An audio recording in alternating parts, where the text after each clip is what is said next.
Well, just to wrap up the last game, I would say after watching the film, I would just say it's kind of a classical rivalry game, like a lot of games that we've had with LSU.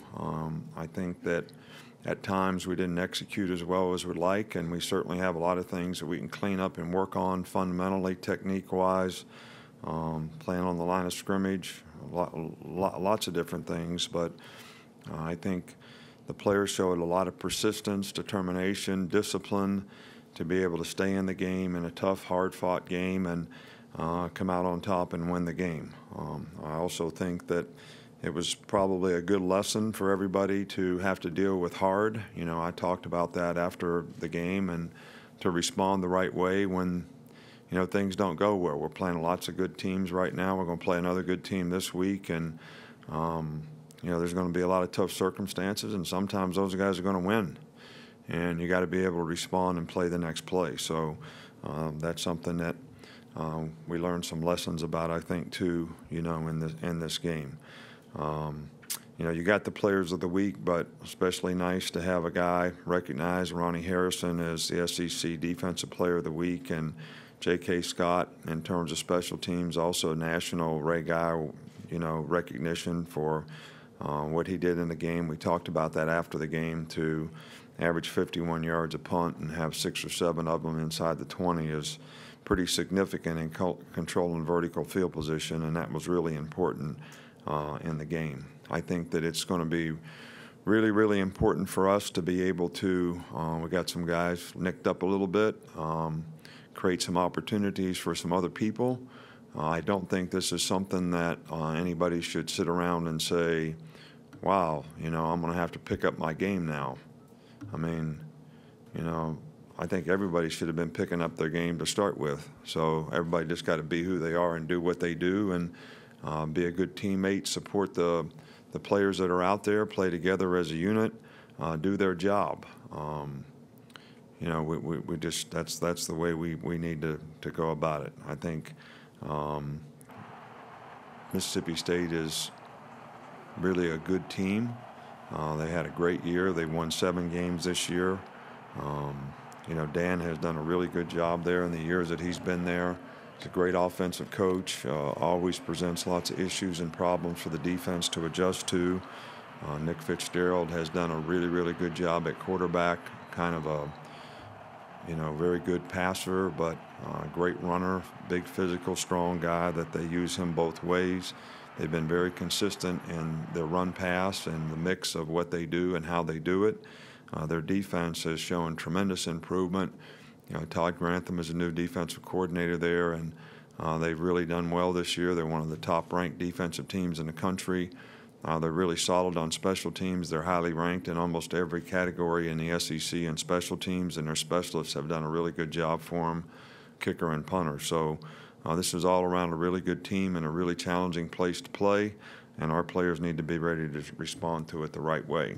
I'm sure you all know, as I said after the game, you know, Sean Dion had a successful surgery, and this is something that he'll be able to respond to in a few months, and hopefully be able to come back and have an opportunity to do some things to extend his career. Mac had a foot injury that will probably put him out 4 to 6 weeks, something like that. You know, we just have to play it by ear and see how fast it heals. So we got some other guys that are nicked up that may not practice today, but we think they'll be ready to go tomorrow and be able to do enough to be ready to play in the game. Just to follow it specifically on Minka, is he in that come back in a day or two category? Or yeah, he's not going to practice today, but we think he'll be able to do some work tomorrow. And then on Nick Fitzgerald, how much pressure does his ability to run and throw put on linebackers and obviously the entire defense, but on guys being able to recognize? Well, they have a lot of quarterback runs, so basically you're playing against a wildcat every snap. But because it's a quarterback and he has great ability to throw, that's something that you have to take into consideration and make sure that you can defend, you know, their passing game as well. And then when they do pass, his ability to scramble and run also creates problems for the defense. So any of these guys that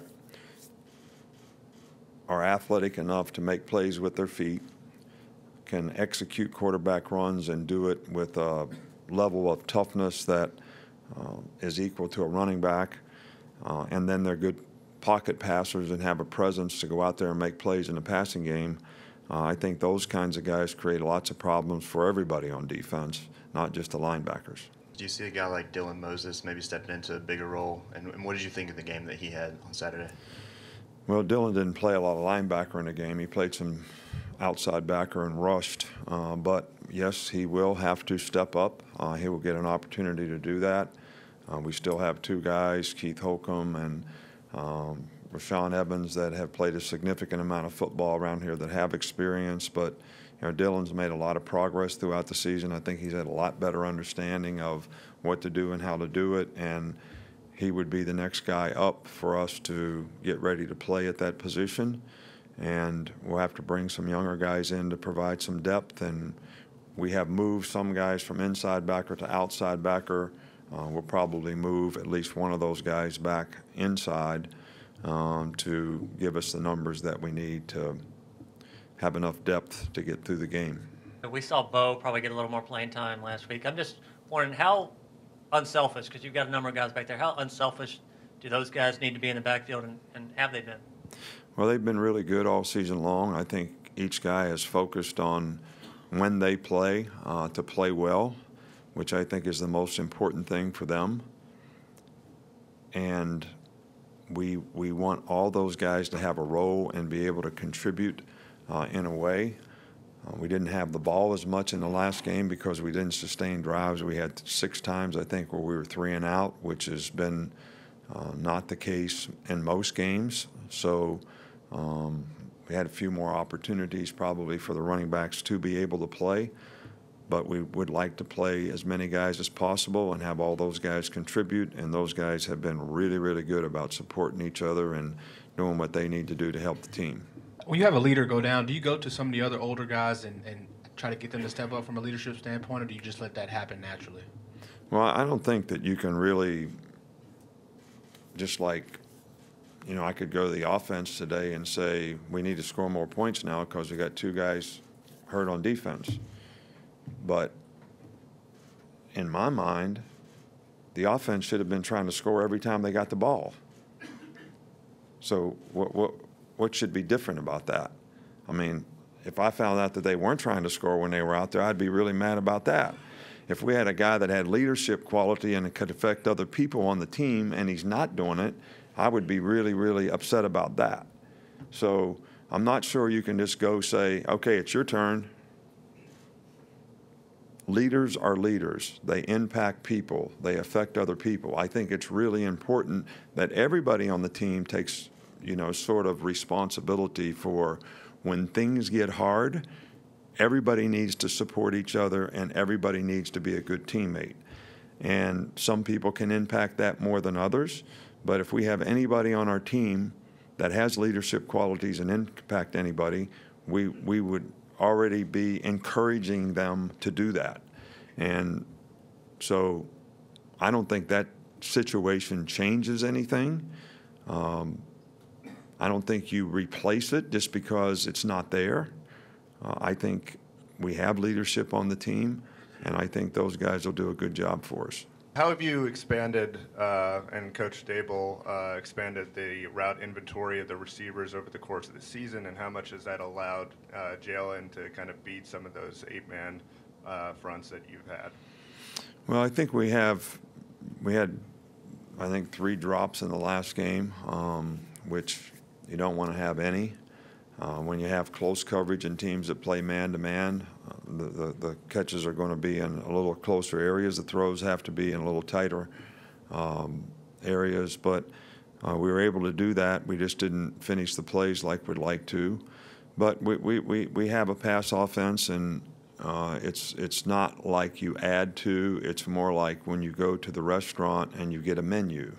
You have a menu, and you choose what you want to do each week based on what the other team does, based on the coverages that they play. And so you don't just draw up new stuff every week. So we have a menu. I think we've we can expand that or contract it or use the things that we think are best against what the other team plays. And I think that's what we've tried to do all year long, and that's what gives the players the best chance to execute. Jalen was sacked 4 times. I guess after watching film, what do you attribute kind of some of that pressure to? Was that him sitting in the pocket maybe a little longer than normal, or what? Well, we didn't do a good job of blocking them up front. I don't think we did a good job getting movement in the running game, which has affected our ability and consistency in the running game. And when they created pass situations, we had far too many 3rd and longs, which you put yourself in situations where people are pinning their ears back. And they have some guys that can rush. They have good speed, and we didn't do a good enough job of blocking them. So that's something that we need to improve on. I can't really fault Jalen for anything that he did or didn't do in the pocket, nor do I think he should have done something differently to avoid those things.